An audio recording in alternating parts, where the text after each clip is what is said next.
영원토록 변함없는 신실하신 주님을 찬양합니다. 귀한 찬양 감사합니다. 이제 하나님께서 우리에게 주실 말씀을 함께 찾으시고 한 절씩 교독하도록 하겠습니다. 사도행전 9장 32절에서 43절의 말씀이 되겠습니다. 제가 가진 성경 신약 203면에 있는 사도행전 9장 32절에서 43절 말씀을 한 절씩 교독하겠습니다. 그때에 베드로가 사방으로 두루 다니다가 룻다에 사는 성도들에게도 내려갔더니 거기서 에니아라 하는 사람을 만나매 그는 중풍병으로 침상 위에 누운 지 8해라. 베드로가 이르되 에니아야, 예수 그리스도께서 너를 낫게 하시니 일어나 내 자리를 정돈하라 한데 곧 일어나니 룻다와 사론에 사는 사람들이 다 그를 보고 주께로 돌아오니라. 요바에 다비다라 하는 여제자가 있으니 그 이름을 번역하면 도르가라. 선행과 구제하는 일이 심히 많더니 그때에 병들어 죽음에 시체를 씻어 다락에 누이니라. 룻다가 요바에서 가까운지라 제자들이 베드로가 거기 있음을 듣고 두 사람을 보내어 지체 말고 와달라고 간청하여 베드로가 일어나 그들과 함께 가서 이르매 그들이 데리고 다락방에 올라가니 모든 과부가 베드로 곁에 서서 울며 도르가가 그들과 함께 있을 때에 지은 속옷과 겉옷을 다 내보이거늘 베드로가 사람을 다 내보내고 무릎을 꿇고 기도하고 돌이켜 시체를 향하여 이르되 다비다야 일어나라 하니 그가 눈을 떠 베드로를 보고 일어나 앉는지라. 베드로가 손을 내밀어 일으키고 성도들과 과부들을 불러들여 그가 살아난 것을 보이니 온 요파 사람이 알고 많은 사람이 주를 믿더라. 베드로가 요파에 여러 날 있어 시몬이라 하는 무두장이의 집에서 머무니라. 아멘. 할렐루야. 오늘 제목은 못 고칠 질병이 아주 없네. 주님은 우리의 몸의 약함을 아십니다. 우리 모두의 연약한 부분을 다 아십니다. 내 몸의 약함을 아시는 주, 못 고칠 질병이 아주 없네. 그래서 오늘 이 자리가 치유와 또 회복의 현장이 되었으면 좋겠습니다.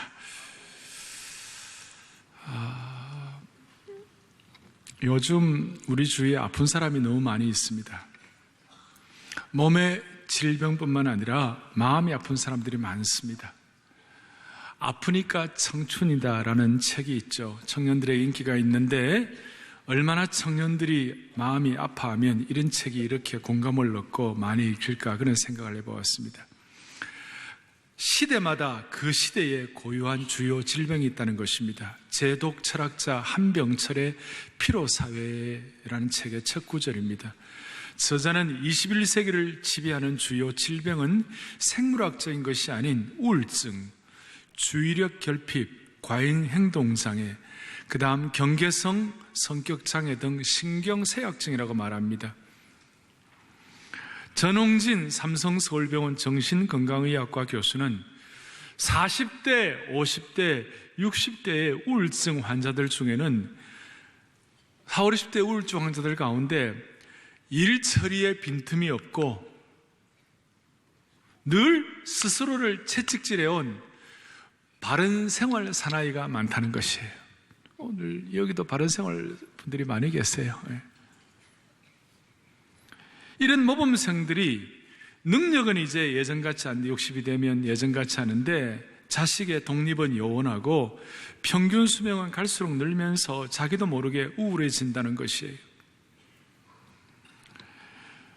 사회가 피곤하거나 경쟁사회가 되면 사람들이 마음의 여유를 갖지 못하죠. 심적 여유를 갖지 못해서 사람들은 예민해지고 쉽게 짜증을 내면서 오히려 사람들의 이 시각에 너무 미시적이 되는, 좁아지는 것이죠.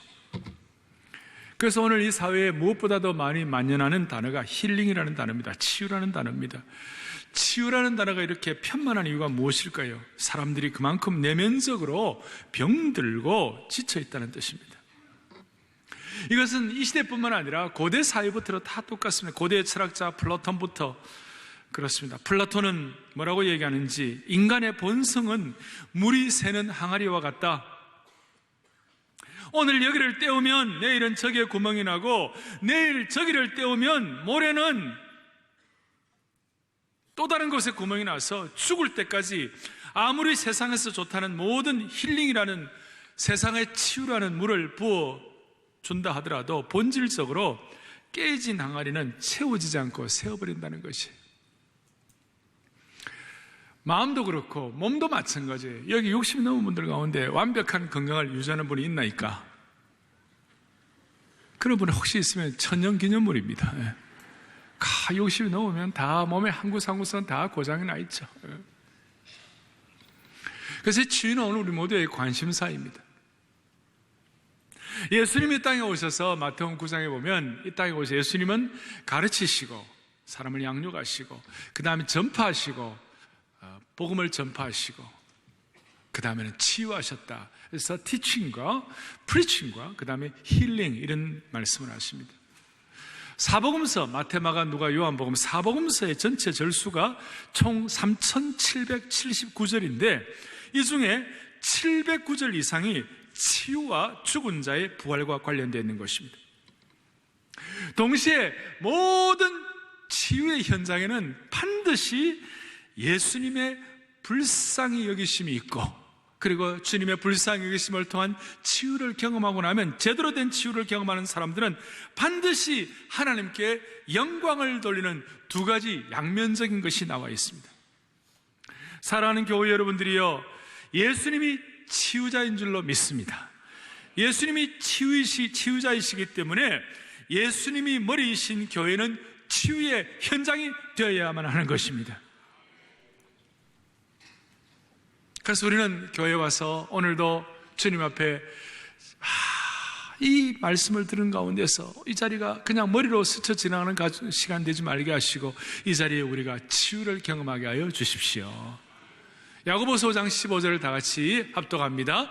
믿음의 기도는 병든 자를 구원하리니 주께서 그를 일으키시리라. 혹시 죄를 범하였을지라도 사심을 받으리라. 자, 믿음의 기도는 병든 자를 구원한다고 그랬는데 누가 그를 일으키신다고요?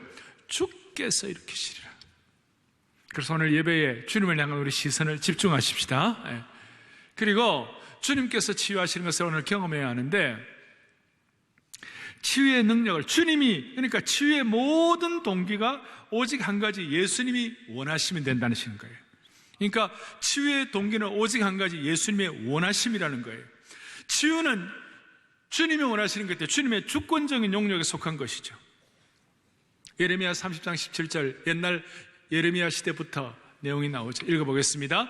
내가 너의 상처로부터 새살이 돋아나게 하여 너를 뭐 해주리라? 고쳐주리라. 누가 고쳐주시는 거예요? 주어가 누구예요? 치유의 주어가 누구예요? 예수 그리스도. 내가 고쳐주리라. 우리가 가진 실력이나 능력이 아니라 주님이 고쳐주시리라. 그래, 어떻게 하면 우리가 주님을 향한 우리 시선이 흐려지지 않을 수 있을 것인가? 오늘 마음을 좀 집중하는 거예요. 그러니까 어떤 경우에는 치유가 안 될 수도 있어요. 그것은 주님의 주권적인 영역이기 때문에. 그러나 저는 그렇게 믿어요. 선한 목자 되시는 예수 그리스도는 여전히 우리의 치유를 기뻐하시는 분이신 줄로 저는 믿습니다. 그래서 교회는 믿음의 기도를 통하여 치유사역의 현장이 되어야만 할 것입니다. 오늘 본문의 말씀은 아마 여러분 생에 오늘 듣고 더 이상 설교 못 들을지 모르겠어요. 이런 본문의 내용을 다시 우리가 보기가 쉽지가 않아요.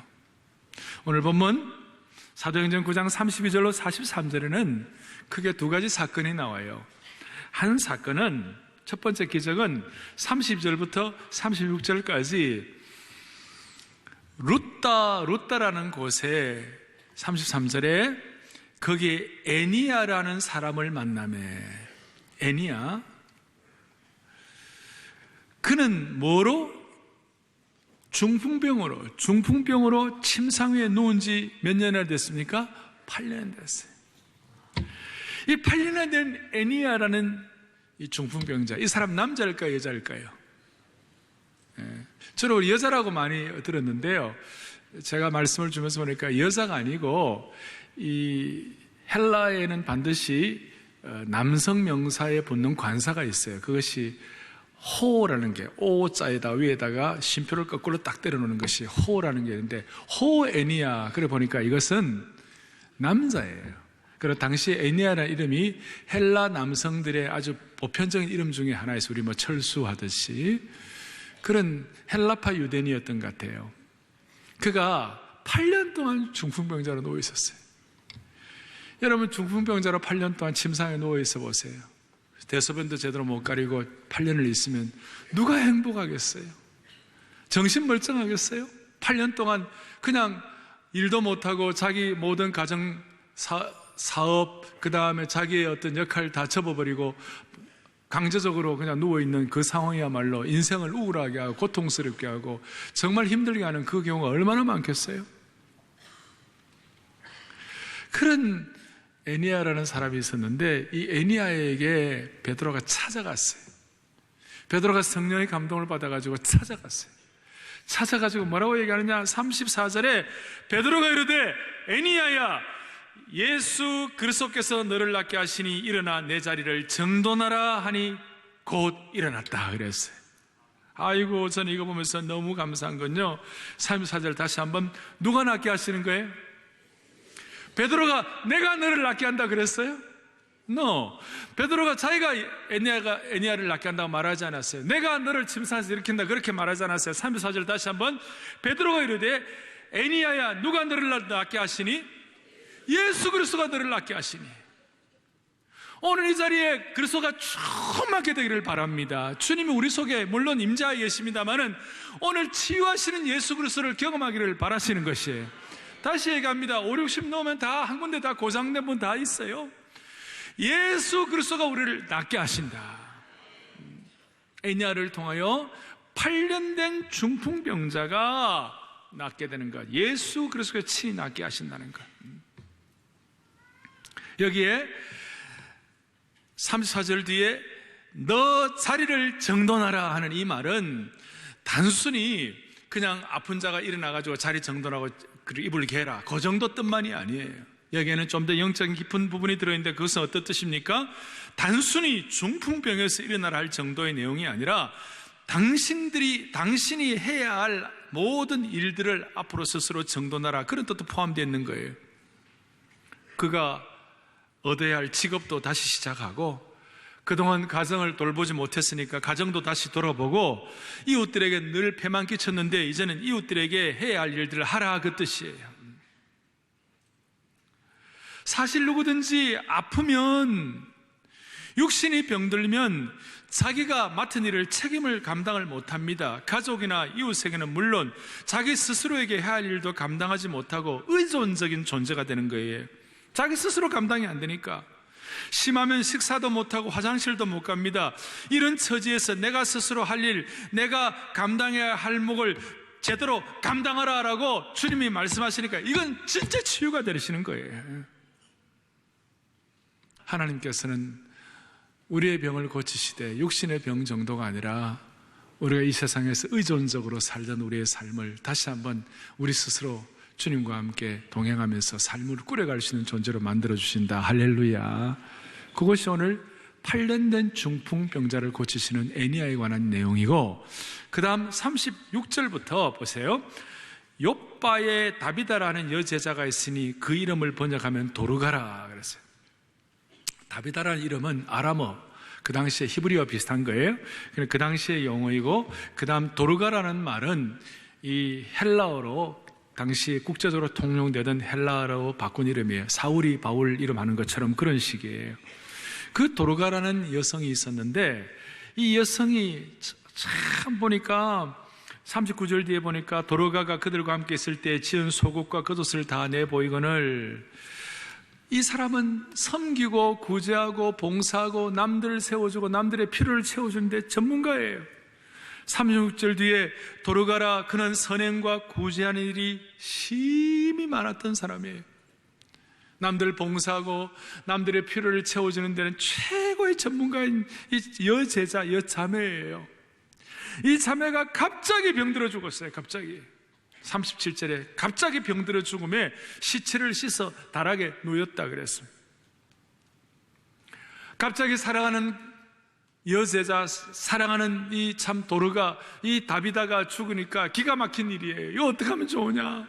그러다가 거기에 있는 사람들 가운데 36절에 두 사람이 이 욥바라는 곳과 아까 에니야가 나왔던 룻다라는 곳은 한 16km쯤 떨어진 지역인데 그건 멀지는 않죠. 그러니까 베드로가 룻다에서 에니야를 고쳤다는 얘기를 듣고 두 사람이 청병위원회 돼가지고 베드로에게 쫓아갔어요. 그리고 이 도루가, 이 다비다가 죽었는데 다비다를 와서 살려달라고 간절한 마음 요청을 했어요. 요청을 하니까 간청했어요. 36절 뒤에 지체 말고 와달라고 간절한 마음으로 청원했어요. 39절에 베드로가 일어나 그들과 함께 가서 이르매 그들이 데리고 다락방에 올라가니 모든 과부가 베드로 곁에 서서 울며 도르가가 그들과 함께 있을 때 지은 속옷과 겉옷을 다 내어 보여줬다고 그랬어요. 그때 40절에 베드로가 사람을 다 내보내고 무릎을 꿇고 기도하고 돌이켜 시체를 향하여 이르되 다비다야 일어나라 하니 그가 눈을 떠 베드로를 보고 일어나 앉는지라. 베드로가 손을 내밀어 일으키고 성도들과 과부들을 불러들여 그가 살아난 것을 보이니 42절 온 요빠 사람이 알고 많은 사람이 주를 믿더라 그랬어요. 참, 과거에 엘리야가 과부의 아들, 죽은 아들을 벌떡 일으키려 기도하는 것처럼 그런 역사가 일어나기 시작한 거예요. 이것을 보면서 자, 한편은 우리가 제가 요약하면 한편은 남자고 에니야는 남자고 그 다음에 다비다는 여자예요. 또 한편은 베드로에게 성령이 감동해갖고 찾아갔고 또 여기에는 다른 사람들의 마음을 감동시켜가지고 베드로를 청혼해서 죽은 자가 살아난 것이에요.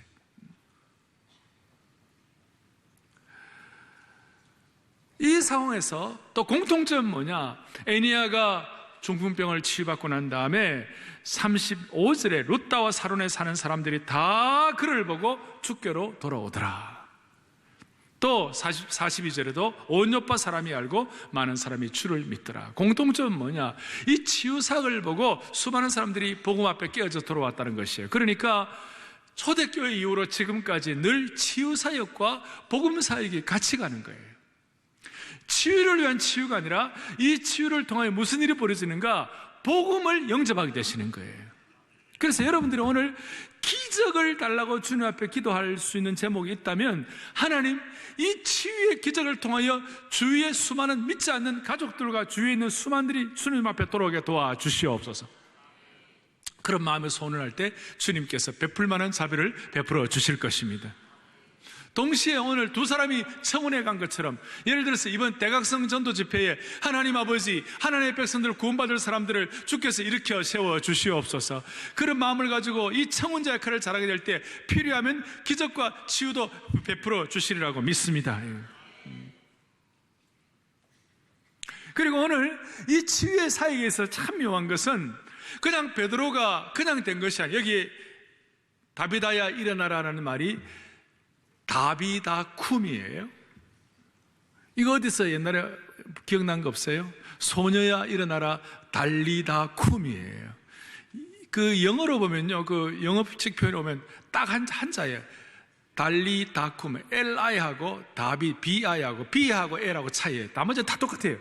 달리다쿰, 다비다쿰 그래요. 이게 뭘 말하는가 하면 베드로가 그냥 한 것이 아니라 베드로가 과거에 예수님 부흥과 예수님 치유와 예수님의 기적의 현상을 베드로가 기억을 한 것이에요. 아까 에니야는 일어나 자리를 들고 걸어가라 그랬을 때, 정도나 걸어가라 그랬을 때 여러분 기억나시잖아요? 38년 된 병자가 있었는데 예수님께서 일어나 걸어가라 그랬지 않습니까? 그러니까 베드로는 8년이고 예수님은 38년 된 것이고 또 예수님은 회당장 야이로의 딸이 죽었다고 그랬을 때 옆에 사람들이 뭐 예수님 다 죽었는데 저거 어떻게 살릴 것인가 이런 참 혼란을 하는 상황에서 예수님께서 그 야이로의 딸을 보면서 소녀야 일어나라 달리다쿰 한 것, 그것이 오늘 베드로에게는 다비다쿰 그렇게 된 거예요. 뭘 말하고 싶은가? 치유와 부흥과 그 다음에 기적은요 체험되어야 돼요. 그냥 되는 것이 아니에요. 오늘 하나님께서 이 자리가 그런 치유의 현장이 되기를 바랍니다. 그 다음에 43절 마지막에 베드로가 욥바에 여러 날 있어 시몬이라는 무두장의 집에서 머무니라 그랬습니다. 요 두 치유가 일어나고 난 다음에 온 요파 사람이 주를 믿게 되는데, 베드로가 누구의 집에 갔냐? 무두장의 집에 갔어요. 시몬. 이 무두장의 집이라는 것은 뭐냐면 동물의 가죽을 벗겨가지고 이제 뭘 생활용품을 만드는 것이니 옛날에 우리나라로 말하면 백정촌 비슷한 곳이에요. 유대나라도 지독한 인종차별이 심해가지고 어떤 경우에는 무두장인 거 모르고 결혼했으면 파혼할 수도 있는 그 정도의 상황이고 천대받는 곳이고, 일정의 거리를 사람들이 사는 것과 떨어져서 자기들끼리 살아야 하는 그런 정도 상황, 그건 뭐 나병 환자 취급하는 그 정도 상황이었어요. 그런데 주님께서 베드로에게 말씀하시고 베드로가 무두장의 집에서 머무는 것이었어요. 뭘 말하는가? 모든 신분과 차별과 소외와 아픔과 고통, 계층 간의 치유도 주님이 허락해 주신 것입니다. 진정한 치유는 이런 계층 간의 치유, 우리 식으로 말하면 이 진영 논리에 빠져가지고 온갖 사회가 서로 상처를 주고받고 정신적인 문화혁명이 일어나가지고 서로 삿대질하는 이 시대 가운데 하나님께서 치유를 통하여 모든 상처나고 해체된 인생들이 주님의 높은 숭고함으로 올라갈 수 있도록 축복해 주시기를 바랍니다. 자, 저는 지금 애니야와 그 다음에 다비다와 그 다음에 시몬에 관한 얘기를 말씀을 드렸어요. 실질적 육신적인 중풍병의 치유와 그 다음에 죽음을 치유받은 것과 계층 간의 아픔의 치유까지 다 포함했는데, 이 상황을 통해서 우리가 무엇을 오늘 깨닫고 기도 제목으로 삼아야 할 것인가? 첫째, 사랑하는 교우들이여, 오늘 우리에게도 베드로처럼 치유자의 능력이 허락해 주시기를 바랍니다. 베드로처럼 좋은 치유자가 우리 주위에 있으면 좋겠어요. 좀 더 깊이 들어가면 좋은 사역자가 우리에게 있으면 좋겠어요. 사랑의 교회 사역자가 좀 이런 치유 역할을 감당하면 좋겠어요. 오늘 시대는 양극단이 있어요. 한 극단은 너무 또 사역자나 목회자를 너무 의뢰하는 사람이 있고, 또 어떤 분들은 목회자나 사역자가 필요 없다고, 자기 혼자서 신앙생활 할 수 있다고 목회자가 필요 없다는 극단론에 치우친 분들이 계세요. 둘 다 균형 잡힌 것은 아니에요. 중요한 것은 이것이에요. 여러분들, 제가 한 번씩 말씀드렸잖아요. 인생의 방황은 예수님 만나면 끝나지만 신앙생활의 방황과 아픔은 좋은 교회, 좋은 목회자를 만나면 끝나는 것이에요. 그러니까 좋은 지도자, 서로 치유를 주고받을 수 있는 좋은 지도자를 만나는 것은 영적인 큰 축복이 되는 줄로 믿습니다. 좋은 친구, 좋은 스승 만나는 것도 중요하지만 영혼을 책임지는 좋은 목회자를 만나는 것은 너무나도 소중한 것이에요. 필수적인 것이에요. 이 좋은 목회자, 좋은 교우들의 관계는 서로 필요한 존재예요. 좋은 목회자가 좋은 교우들을 세우는 것도 소중하지만 또 좋은 교우들이 좋은 목회자, 좋은 사람들을 세우는, 좋은 목회자를 하는 역할도 감당하는 것이에요. 철들고 성숙할수록 부모의 소중함을 깨닫고 부모에게 잘하는 것처럼 영적으로 성숙하면 하나님 앞에서 이런 좋은 치유자, 좋은 목회자, 이런 관계가 우리에게 소중하다는 것이에요. 제가 조금 이렇게 적용하는 건 무리가 없다고 생각합니다. 제가 오늘 말씀하는 요지는 그것이, 우리 전체가 좋은 성도, 좋은 목회자가 되어서 이 교회는 치유의 현장이 되기를 바라는 것이에요. 우리는 인생의 산이 낮고 이런 게 아니에요. 우리 인생의 산은 높은 고봉에, 가면 갈수록 더 높은 고봉으로 올라가야 돼요. 제대로 깨닫는 등산가는요, 혼자서 높은 고봉을 점령할 수 없다는 걸 잘 알아요. 노련한 등산가가 앞에서 인도도 해줘야 되고, 좋은 동력자들도 필요하고, 좋은 동지들이 같이 함께 올라가야 되는 걸 다 알아요. 인생의 산, 신앙의 산도 마찬가지예요. 혼자서 영적 고봉에 오르다가 제대로 못 올라가지고 다친 사람들이 우리 주위에 많이 있습니다. 하나님 우리에게 베드로처럼 치유하고 베드로처럼 참 계층 간의 갈등을 극복하는 이런 좋은 지도자의 복을 주시기를 기도하는 것입니다. 우리 교회 교육자들이 그렇게 되면 좋겠습니다. 그리고 여러분들도 또 그런 역할을 감당할 수 있도록 좋은 성도들과의 관계를 통하여 서로 균형을 잡는 축복을 주시기를 바랍니다. 자, 두 번째로 우리가 적용할 것은 무엇인가? 우선 오늘 다비다를 통해 깨닫는 것입니다. 도르가 다비다를 통해서 배우는 것입니다. 이것은 뭐냐? 죽음에 대한 올바른 통찰력을 가져야 한다는 것입니다. 죽음에 대한 올바른 통찰력이 우리를 치유한다는 것입니다. 오늘 이 다비다 한참 쓰임받고 할 일이 많은데 그걸 데려가시는 거예요. 그런데 우리는 그런 상황에서 사랑하는 가족들이나 이웃들이 죽었을 때 마음의 상처를 입고 고통하는 분들은 너무 많아요. 그런데 여러분 기억하셔야 돼요. 우리가 진정 그리스도인이라면 죽음은 인생의 마침표가 아니라 영원한 쉼표임을 믿으셔야 돼요. 죽음은 끝이 아니에요. 이 세상의 모든 가장 강력한 가치관은 죽으면 끝이라는 것이에요. 그런데 우리 그리스도인의 가치관은, 우리 그리스도인의 죽음에 대한 통찰력은 죽으면 끝이 아니에요. 죽음은, 인생은 말이에요, 죽음은 주님과 연합케 하는 관문인 줄로 믿으셔야 되는 것이에요. 이 세상 사람들은 죽음은 이 세상의 삶이 끝이겠습니다만은 깊이 보면 존재의 끝은 아니에요. 이 생의 끝이지만 죽음이 존재의 끝은 아니에요. 영혼의 세계가 기다리고 있는 거예요. 그래서 하나님의 사람은 죽지만 죽지 않는 것이에요.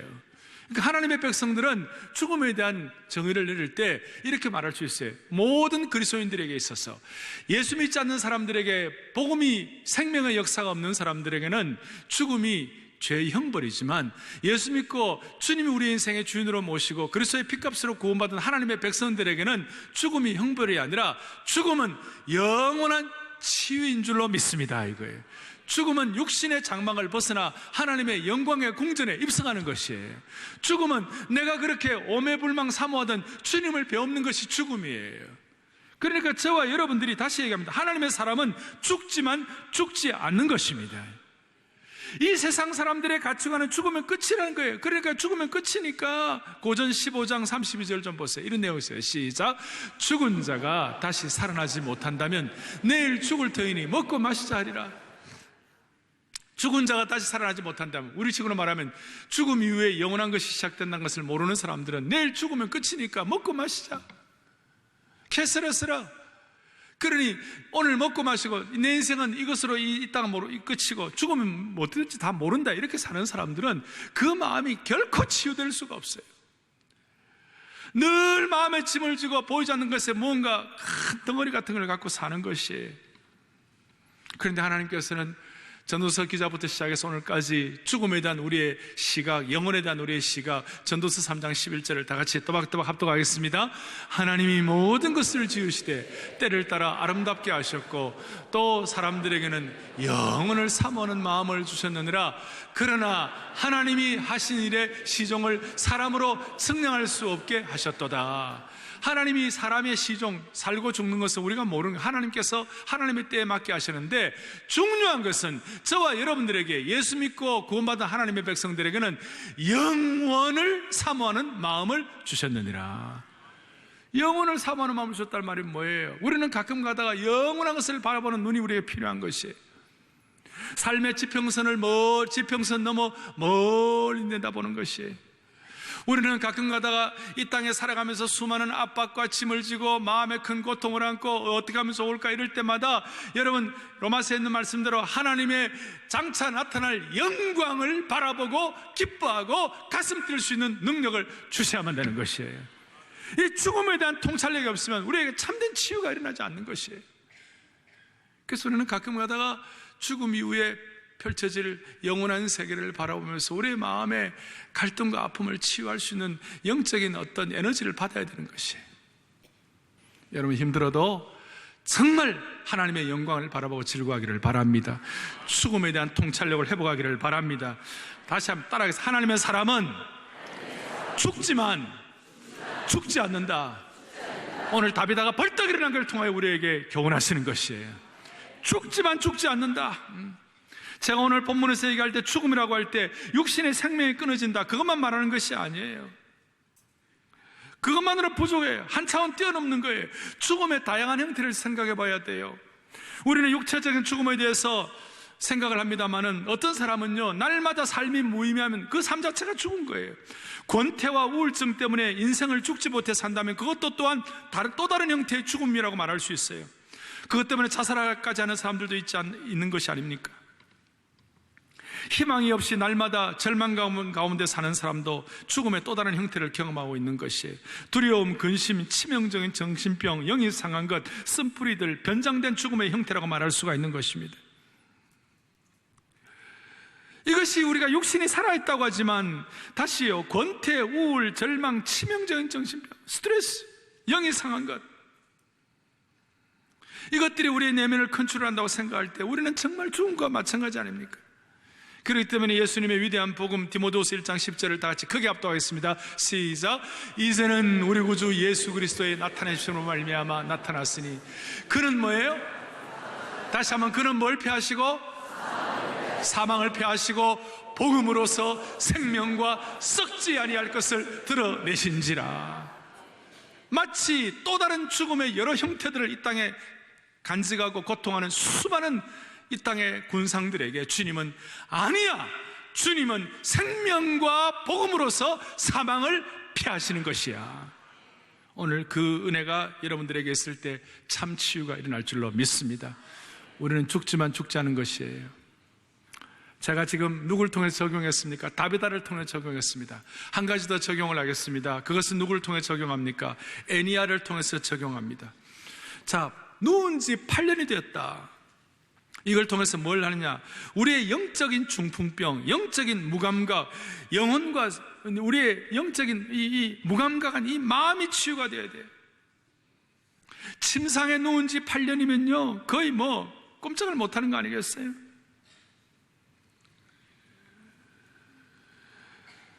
(8년간) 거의 전신마비로 죽은 목숨과 비슷하죠. 아마 8년 동안 누워있는 그 순간 육체만 마비시킨 것이 아니라 영적인 것까지 마비시켰는지 몰라요.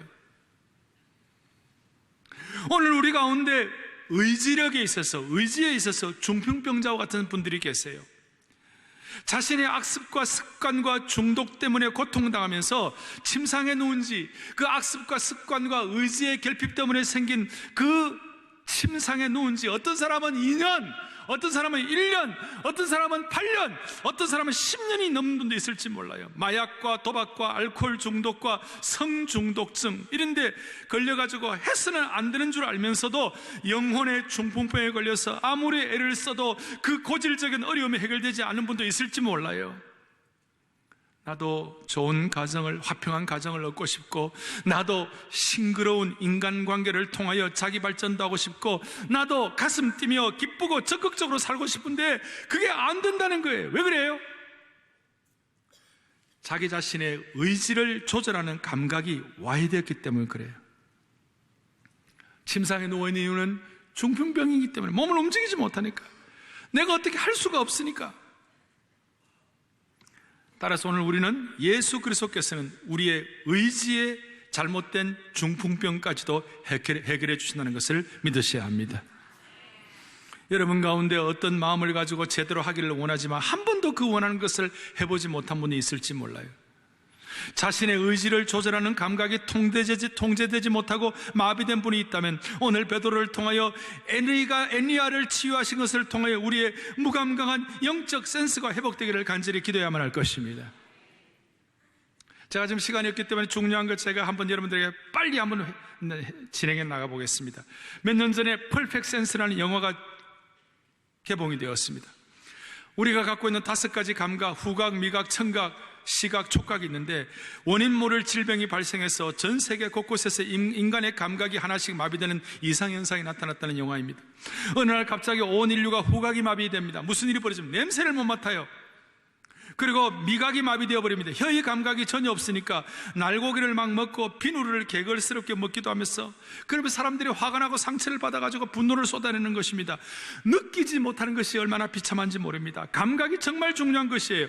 성경에서 이 중풍병에 들어서 누워있다는 것은 마치 문둥병으로 알려진 나병과 비슷비슷한 것이에요. 우리의 의지의 중풍병은, 영적인 중풍병에 걸릴 때 그 증상은 나병과 비슷하다는 것입니다. 나병은 나균이라는 병균이 신경 속에 침입해가지고 그 부분이 아픔을 느끼지 못하게 되는 것이죠.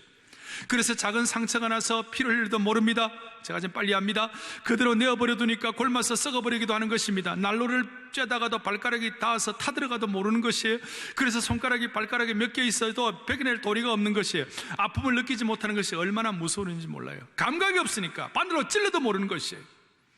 길을 걷다가 돌에 넘어져서 손이 골절되어도 모릅니다. 감각이 없기 때문에 그렇습니다.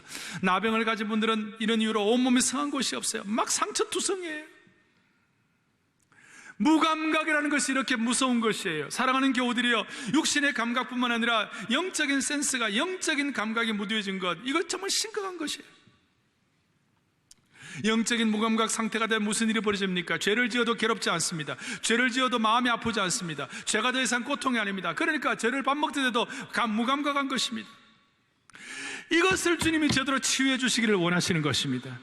어떤 사람들은 냉소주의자입니다. 어떤 사람들은 영적 무감각이 들어오면 비판주의, 냉소주의에 빠져 있게 되는 것입니다. 어떤 사람은 하나님 없어도 그냥 무난하게 산다고 생각하는 것입니다.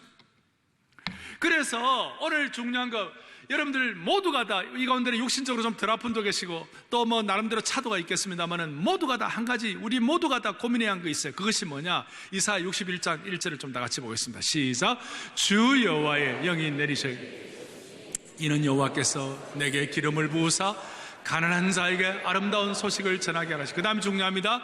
나를 보내사 마음이 상한 자를 고치며 포로된 자에게 자유를, 갇힌 자에게 노임을 선포하며. 오늘 제가 공통적으로 이 예배를 마무리하면서, 또 오늘 예배를 마무리하면서, 오늘 말씀을 마무리하면서 우리가 주님 앞에서 간절히 기도하는 것은 뭐냐? 주여, 주님은 마음이 상한 자를 고치신 줄로 믿습니다. 영적인 무감각이나 영적인 나병이나 영적인 중풍병에 있는 이유가 뭔가? 이 내 마음이 무뎌지고, 내 마음이 질병이 들고, 내 마음이 딱딱해져 있고, 내 마음이 둔해져 있는 것이, 주님께서 마음이 상한 자를 치유한다는 것이 우리에게 복음이 되기를 원하는 것입니다.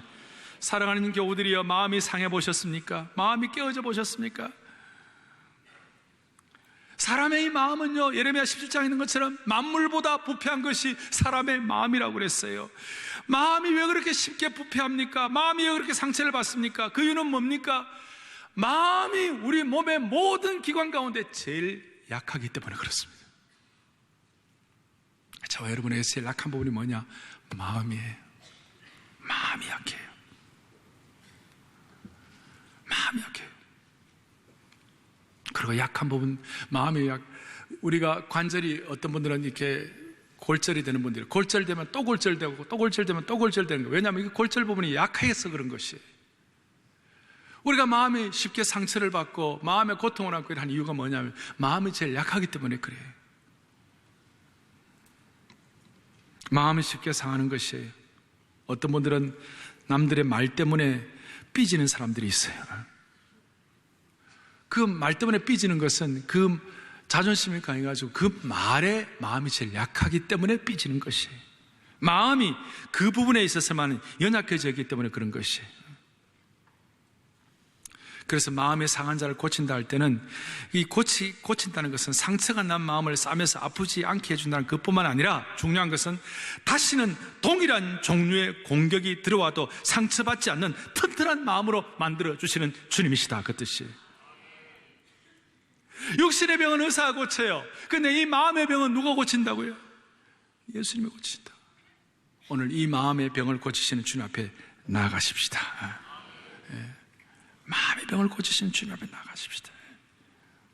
그리고 마음의 병을 고치려면 우리가 주님 앞에 고백을 해야 돼요. 마음의 병을 고치시는 주님이신 줄로 믿습니다. 내가 어느 부분이 제일 약합니다. 주님 앞에 고백하고. 그래서 우리는 마음의 병을 치유하기 위해서는 돈이 드는 것이 아니라 고백이 들어가야 돼요. 오늘 사랑하는 교우들이여, 구주와 함께 나 죽었으니 못 고칠 질병이 아주 없네. 내 몸의 연약함을 아시는 주, 못 고칠 질병이 아주 없네 생각하시면서 이 약한 내 마음이 자꾸 관절처럼 자꾸 빠지는 곳이 빠지는 약한 내 마음이 주님 앞에서 치유받게 하여 주십시오. 약한 마음이. 그래서 주님 앞에 고백할 때 주님이 우리를 치유해 주시리라고 믿습니다. 병 키우지 마세요. 약한 채로 두지 마세요. 마음의 병도 그냥 두고 있으면 자꾸 병을 키우기가 쉬워요. 마음의 병이 인격 전체에 영향을 끼쳐가지고 이상한 사람 되는 것이에요. 오늘 우리의 마음의 병을 주님이 치유하여 주시옵소서. 제가 좋아하는 시편 41편 3절 다 같이 보겠습니다. 다윗이 고침받고 다윗이 주님 앞 치유에 대한 기도의 제목, 시작. 여호와께서 그를 병상에서 붙드시고 그가 누워있을 때마다 그의 병을 고쳐주시나이다. 아멘. 병상에서 붙드시고 누워있을 때마다 그의 병을 고쳐주시나이다. 오늘 우리의 마음도 고쳐주시기를 바랍니다. 할렐루야. 마음 상한 자를 고치시는 주님 찬양하고 기도하십시다. 마음이 상한 자를 고치시는 주님, 하늘하고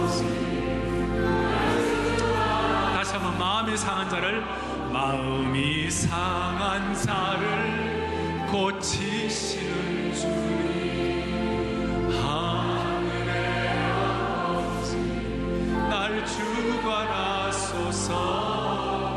주의 길로 인도하사 자유케 하소서. 새 일을 행하사 분케 하소서. 의의 주이고 목이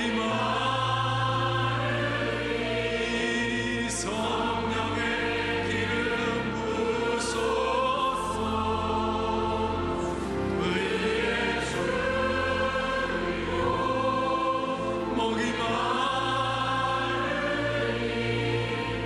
내 잔을 채워. 기도하는 마음으로 기도해서 2절 성령으로 채우사, 성령으로 채우사 주복에 하. 찬양대 주의 임재 속에 은혜 알게 하소서. 주 뜻대로 살아가니 세상 끝날까지 나를 믿으시고 새날 열어주소서. 의의 주이고 목이 마르니 성령의 기름 부소서. 의의 주이고 의의 주이고 목이 마르니 내 잔을 채워주소서. 여러분 다 함께 주여 치유의 은혜를 주옵소서 두 번 크게 외치고 우리 여러분들 가장 약한 부분들에 손을 얹어보세요.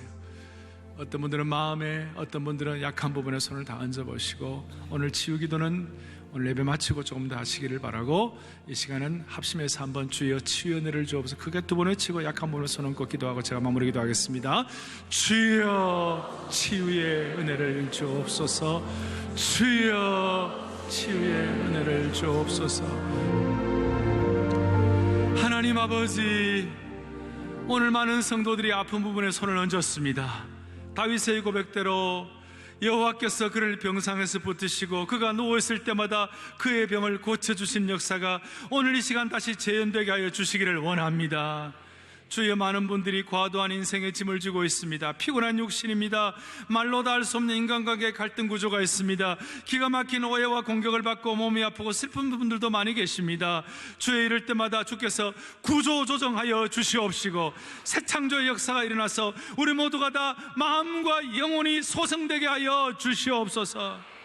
우리 하나님은 파괴된 상태로 계속 상처받은 상태로 있는 것을 원하지 않는 하나님이신 줄로 믿습니다. 하나님, 우리의 치유를 기뻐하시는 치유자이심을 믿습니다.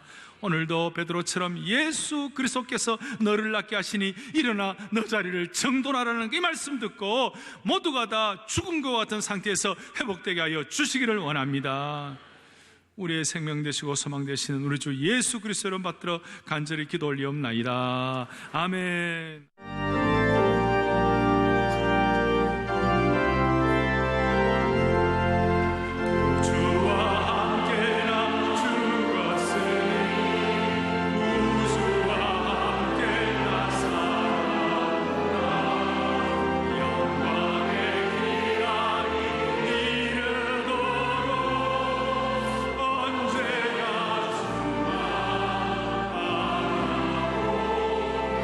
마음속의 시험을 받을 때요, 마음속의 시험을 받을 때요, 무거운 근심 있을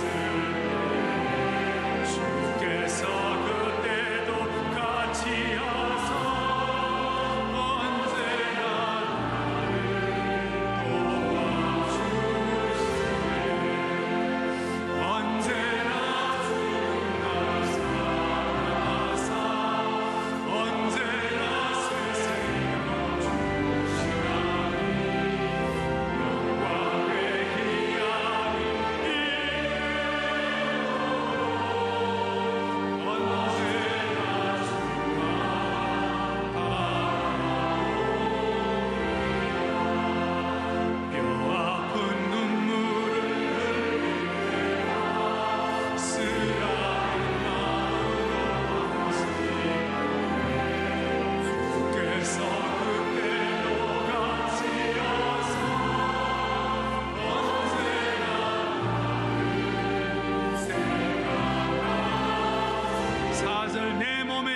하시는 주 내 몸의 약함을 아시는 주 못 고칠 질병이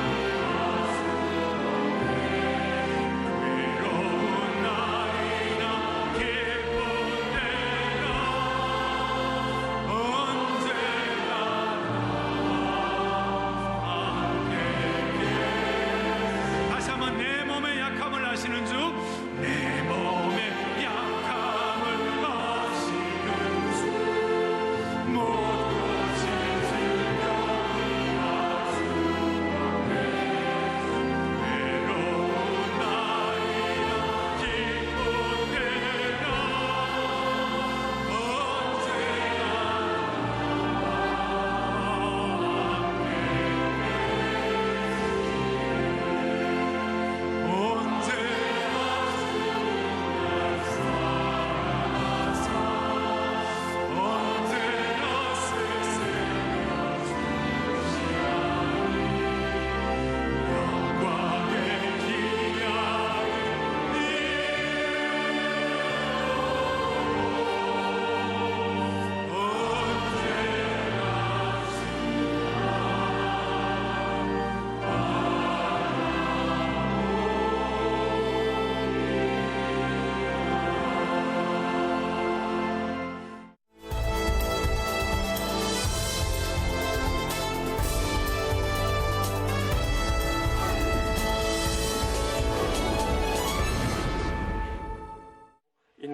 지난 6일 전국 미자립교회 지원을 위한 농수산물 직거래 장터가 사랑의 교회에서 진행됐습니다.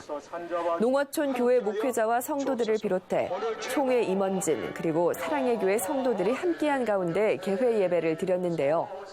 사랑의 교회 교역자 중창단 사랑브라더스가 은혜로운 찬양으로 행사의 시작을 알렸고 교회 자립실행위원장 오정현 담임 목사는 무엇보다 직거래 장터를 예배로 시작해서 감사하고 그리스도인들이 은혜 받고 서로를 돕는 공동체가 되면 나라도 변화될 수 있으며 이 자리가 은총의 통로, 물된 동산이 되기를 바란다고 전하고 교역자들과 함께 장터를 둘러보며 농어촌 교회 교역자와 성도들을 격려했습니다.